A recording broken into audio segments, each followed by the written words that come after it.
Dhaka 18 SM Jahangir Hossain. ত্রয়োদশ জাতীয় সংসদ নির্বাচনে ঢাকা 18 আসনে বিএনপির দলীয় মনোনয়ন নিয়ে জল্পনা কল্পনার অবসান হল। জুলাই গণঅভ্যুত্থানের আলোচিত শহীদ মীর মাহফুজুর রহমান মুগ্ধের ভাই মীর মাহবুবুর রহমান স্নিগ্ধকে টপকে এই আসনে ধানের শীষের চূড়ান্ত মনোনয়ন পেয়েছেন অন্য কেউ। তুমুল আলোচনার সমালোচনার জেরে এবার তালিকায় নেই স্নিগ্ধের নাম। দলে যোগ দেওয়ার পর থেকেই নিয়মিত রাজনৈতিক কার্যক্রমে সক্রিয় থাকা থেকে শুরু করে স্থানীয় প্রচারণায় অংশ নেয়া সবকিছুতেই ছিল তার চোখে পড়ার মতো উপস্থিতি। আসনটি কয়েকদিন ধরে শূন্য থাকায় রাজনৈতিক অঙ্গনে তার মনোনয়ন পাওয়ার সম্ভাবনা নিয়ে জোর আলোচনা চলছিল।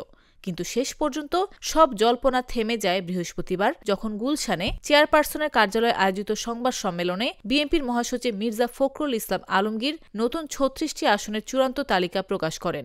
সেখানে দেখা যায় ঢাকা 18 আসনের মনোনয়ন পেয়েছেন SM জাহাঙ্গীর হোসেন, আর স্নিগ্ধের নাম নেই সেই তালিকায়। এর আগে গত ৩ নভেম্বর বিএনপি ২৩৭টি আসনের প্রার্থীর নাম ঘোষণা করলেও ঢাকা 18 আসনটি ফাঁকা রাখা হয়েছিল। গত ৪ নভেম্বর আনুষ্ঠানিকভাবে বিএনপিতে যোগ দেন মীর স্নিগ্ধ। দলে যোগ দেওয়ার পর থেকেই তিনি রাজনীতির মাঠে বেশ সরব ছিলেন এবং প্রচারণায় সক্রিয় অংশগ্রহণ করেছিলেন। ফলে রাজনৈতিক মহলে ধারণা তৈরি হয়েছিল যে শহীদ মুগ্ধের ভাই হিসেবে স্নিগ্ধই হয়তো এই আসনে বিএনপির মনোনয়ন পেতে যাচ্ছেন। তবে শেষ পর্যন্ত দলের হাইকমান্ড দীর্ঘদিনের পরীক্ষিত নেতা SM জাহাঙ্গীর হোসেনের ওপরই আস্থা রেখেছে। ফলে রাজনীতিতে নতুন আসা মীর স্নিগ্ধ আপাতত দলীয় মনোনয়ন থেকে বঞ্চিত হলেন। নিউজ ডেস্ক, জাগো নিউজ।